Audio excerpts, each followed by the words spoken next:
As-sanatul ula ari taun anu kahiji minal hijrati tina hijrah eta bina'u masjidis syarifi ngadegkeunana masjid anu mulia tegasna Masjid Nabawi. Badul adani mimiti na adzan adzanu fajri ramadana adzanna dina waktu subuh bulan Ramadan adzanul jum'ati jeung adzan Jumat.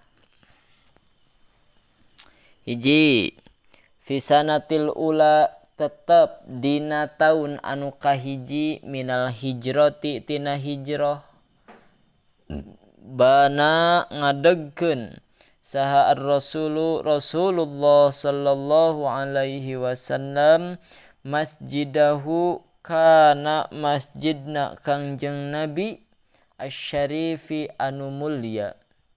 Wa qad amila jeung nyata geus midamel Nabi atawa ngiring damel Nabi fihi dina itu bina'u masjidis syarif binafsihi kalawan dirina Nabi kalawan salirana liuragiba karena supaya mereka resep Nabi al muslimina ka pirang-pirang jalma muslim fil amali dina pagawean.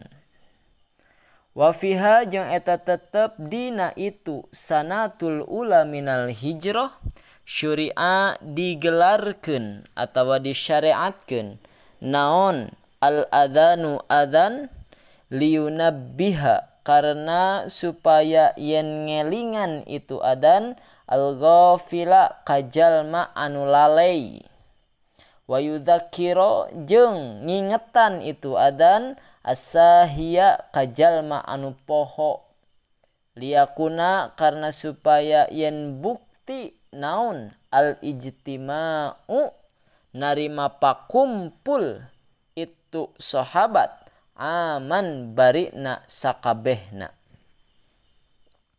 Tingali dina lafad al adanu aya angka hiji tingali kahandap istasyara nyuhunkeun musyawarah saha Rasulullah sallallahu alaihi wasallam ashabahu ka pirang-pirang sahabatna Nabi fima dina perkara yaf'alu anu migawe atawa midamel Nabi idza ana di mana-mana datang naon awanus salati waktu salat faqala teras ngucap saha ba'duhum sapalihna para sahabat kana lafad narfa'ur rayata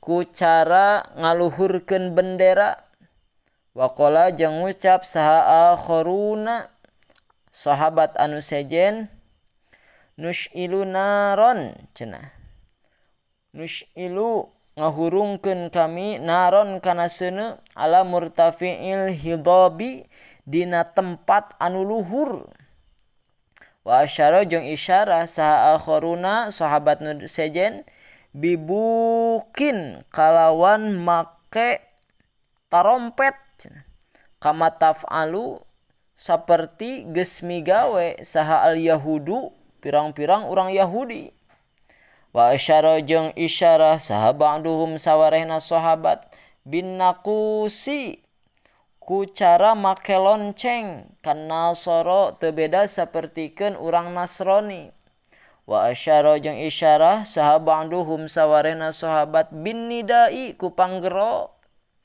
falam yuafik mangka henteu ngakuran atawa henteu satuju saha Rasulullah sallallahu alaihi wasallam teu satuju sotenan illa alar ra'yi kajaba wungkul kana pendapat al akhiri anu pandeuri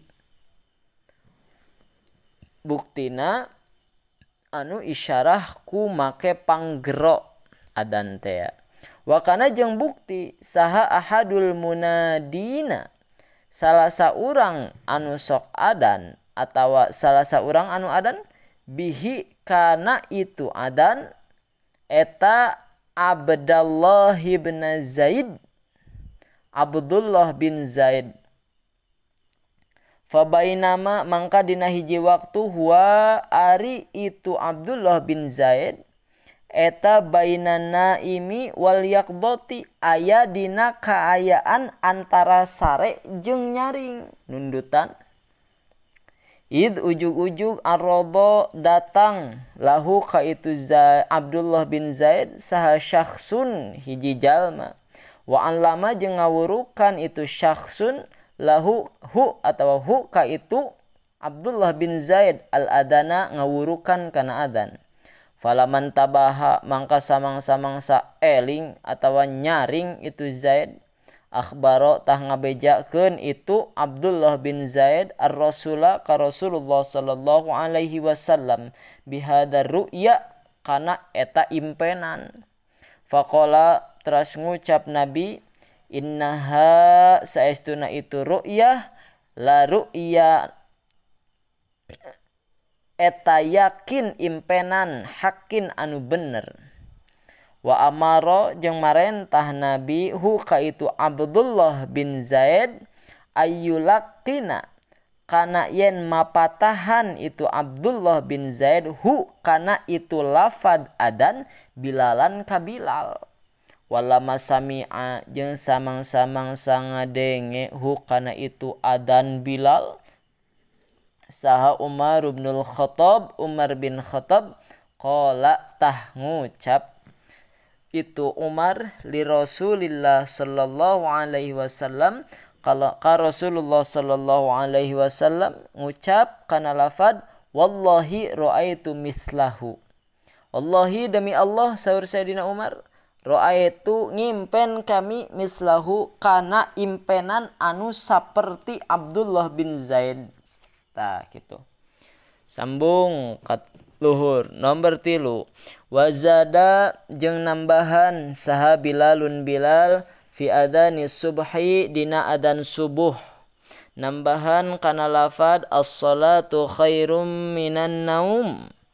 As-salatu ari salat khairun eta leuwih alus minan naumi tinimang sare. Marrataini nambahan kalawan 2 kali.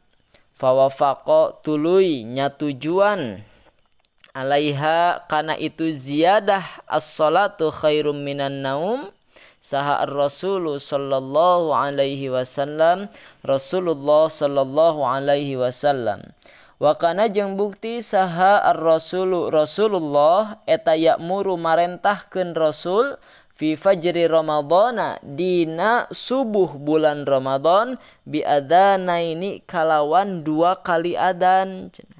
Awaluhuma ari anu kahijina itu adzanain eta yunabbahu dipake ngelingan atawa bisa eling bihi kalawan itu awal saha al-ghafiluna pirang-pirang jalma anu pararoho atawa anu keur lalai hatta yatanabbahu sehingga narima areling itu ghafilun lisahuri pikeun ibadah saur. Wasani jeung ari nu kadua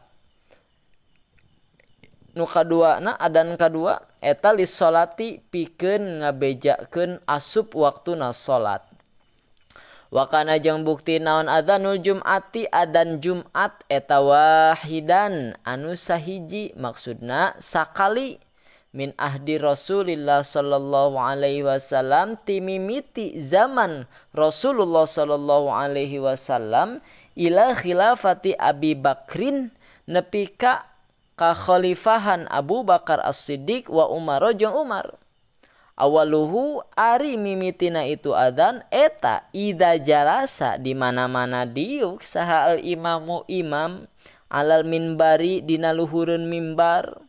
Wa kana jeung bukti itu adzan eta ala babil masjidi dikumandangkeun dina lebahan panto masjid. Wazada jeung nambahan saha Utsmanu radhiyallahu anhu Sayyidina Utsman radhiyallahu anhu al adzana kana adzan asani anu kadua. Naon sababna? Bisababi kasratin nasi, kusabab beuki lobana jalma anu milu berjamaah. Tingali aya nomor hiji di dinya.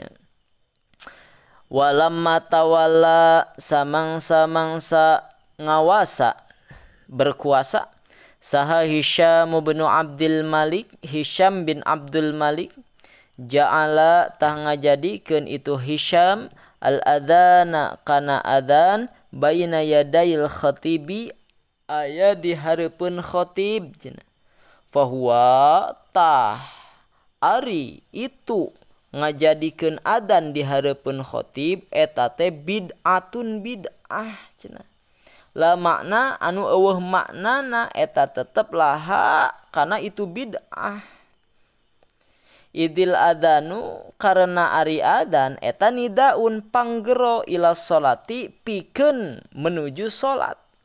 Waman jeung sajalmana kana anu bukti itu man eta khorijal masjidi aya di saluareun masjid la yasma'u tong ngadenge itu si man annida kana panggerona adan. Maksudna kana panggero adan anu dikumandangkeun di hareupeun khatib, sehingga adan anu dikumandangkeun di hareupeun khatib kaasupna kaasup kana bid'ah.